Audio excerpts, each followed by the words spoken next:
Hey guys, आज हम पढ़ेंगे द हिंदू टूल से कुछ vocabs जो कि आपके जितने भी कॉम्पिटिटिव एग्जाम्स हैं, bank, SSC, UPSC, state banks, इन सब के लिए बहुत जरूरी है. It is nothing just 5 to 10 minute quick revision. You must take 5 minutes. Okay, so सबसे पहले आप लोग को हैप्पी रिपब्लिक डे. ओके, आज का दिन आप लोग का काफी अच्छा हो और एक रिस्पॉन्सिबिलिटी बीइंग अ सिटीजन होने की वजह से आप क्या करो कि अपनी एक रिस्पॉन्सिबिलिटी निभाओ, अपने कंट्री की प्रोग्रेस में हाथ बढ़ाओ. ठीक है, अच्छे अच्छे जॉब पाओ, सब कुछ अचीव करो. ओके, तो चलिए शुरू करते हैं आज का सेशन. सबसे पहला वर्ड है हैगल. हैगल हैगल की हिंदी मीनिंग होती है झंझट करना. ओके, झंझट करना या फिर होता है ना कभी कभी झंझट हो जाती है, कोई दिक्कत आ जाती है, छोटी छोटी चीजें, या आर्ग्यू करना आप कह सकते हो, तो उसे कहते हैं haggle. To argue with somebody until you reach an argument. हाँ, एग्रीमेंट. जब तक आप एग्रीमेंट तक नहीं पहुंच जाते तब तक आप क्या करते रहते हो, आर्ग्यू करते हो, एक झंझट हो जाती है उस चीज में. ठीक है, इसके synonyms barter, bargain, negotiate, quibble and deal. Okay, next hurtle. Hurtle की हिंदी मीनिंग होती है तेज गति से आगे बढ़ना. अब हर्टल आपको एक ट्रिक बताते हैं, इसको आप कैसे याद कर सकते हो. आपने हर्टल का आपने सुना है ना, टर्टल जस्ट अपोजिट. अब टर्टल मतलब क्या, कछुआ धीरे धीरे चलता है. टर्टल अगर धीरे धीरे है तो हर्टल क्या है, जस्ट अपोजिट, तेज, तेज गति से आगे बढ़ना. Okay, to move with a great speed. इसके सिनोनिम्स हो गए speed, rush, race, chase and bold. Okay, next destruction. Destruction की हिंदी मीनिंग होती है विनाश, यानी कि कोई चीज क्या हो जाए, विनाश की तरफ बढ़े, खतरा हो उस चीज में, तो उसे कहते हैं destruction. The action of destroying something. Okay, कोई भी ऐसा एक्शन जिससे आप क्या करो, किसी पर्सन को या किसी भी चीज को डिस्ट्रॉय कर दो, तो उसे कहते हैं destruction. Annihilation, devastation, ruin, extermination and perdition, ये इसके सिनोनिम्स है. Next cumulative. क्यूमुलेटिव की हिंदी मीनिंग होती है परिणाम आदि की दृष्टि से निरंतर आगे बढ़ना, यानी कि कोई रिजल्ट आपका आया. अब जैसे आपने क्या किया, मान लो कि पीओ का है, मेन पीओ का है, उसका आपने प्रीलिम्स निकाल लिया.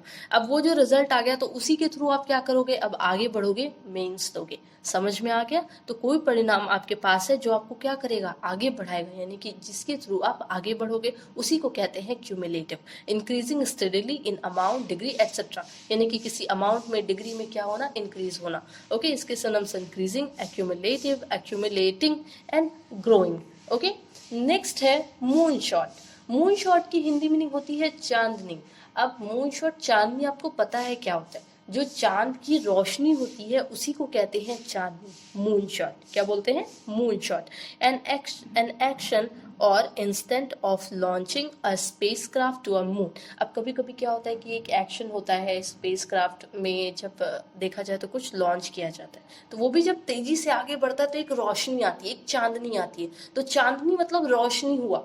ठीक है, तो उससे रिलेटेड भी कोई भी अगर रोशनी है जो कि हमारे आसमान की तरफ से कोई चीज है, तो उसे कहेंगे मून शॉट. ओके, आसमान से अगर वो रिलेटेड है, चाहे वो क्या हो रहा है कि तारा ही क्यों ना टूट रहा है, तो एक रोशनी आ रही है, तो उसे भी हम कह सकते हैं moon shot. Okay, next complacency. Complacency की हिंदी मीनिंग होती है आत्मसंतोष, यानी कि सेटिस्फाई, सेटिस्फैक्शन. ओके, क्या होना, सेटिस्फाई होना किस चीज से, सेटिस्फैक्शन होना, अ फीलिंग और बीइंग सेटिस्फाइड विथ योरसेल्फ और विद अ सिचुएशन, यानी कि एक ऐसी फीलिंग्स जिससे आप क्या हो, खुद से सेटिस्फाइड हो, किसी सिचुएशन से सेटिस्फाइड हो, तो उसे कहते हैं कॉम्प्लिसेंसी.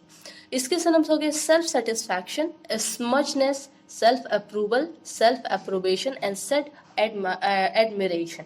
ओके, एडमायरेशन, ये इसके सिनोनिम्स थे. Next coercive. कोअर्सिव आपने सबने सुना ही होगा लगभग, क्योंकि ये चैप्टर भी होता है 12th में फिजिक्स में. ठीक है, कोएसिव की हिंदी मीनिंग होती है बलपूर्वक, यानी कि कोई चीज फोर्स से, फोर्सफुली, जैसे कोई काम कैसे कराया जा रहा है, बलपूर्वक कराया जा रहा है, तो वो क्या है, एक कोर्सिव वर्क है. समझ में आया.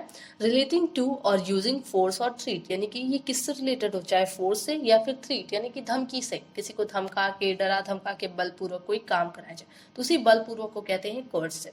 इसके सिनोनिम्स हो गए कंपल. कंपल का भी मतलब होता है मजबूरी. कॉन्स्ट्रेन हो गया, फोर्स हो गया, ऑब्लिक, और crack the whip. Crack the whip ये आपका एक फ्रेजल वर्ब है, क्रैक द विप, इसका भी मतलब होता है बलपूर्वक. Okay, next appendage. अपेंडेज क्या है, अब देखो अपेंडेज एक बॉडी पार्ट भी होता है, और किसी बड़ी से, मतलब मान के चलो कि किसी बड़े से पार्ट का एक छोटा सा हिस्सा.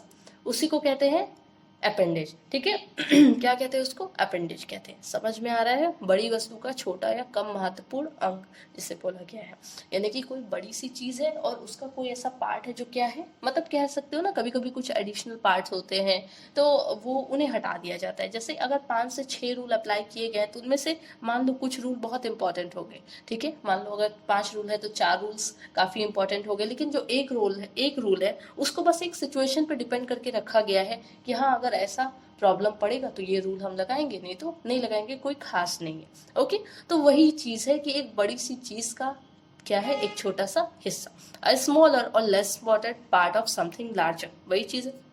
इसके synonyms addition, attachment, adjunct, addendum and projection. Okay, next and last आपका एक फ्रेजल वर्ब है। आज इडियम्स नहीं आए हैं, आज फ्रेजल वर्ब ही है, ठीक है। तो टिक अप का मतलब होता है किसी चीज को बढ़ा देना। अब टिक अप आपको पता है, जब आप टिक भी करते हो उसे भी कहते हैं टिक अप, लेकिन किसी चीज को आगे बढ़ाना इसे भी कहते हैं टिक अप। टू इंक्रीज समथिंग, किसी चीज को क्या करना, इंक्रीज करना, बढ़ाना। अब देखो टिक अप को और कैसे बोल सकते हैं, go up and add to. क्या बोलते हैं? Go up and add to.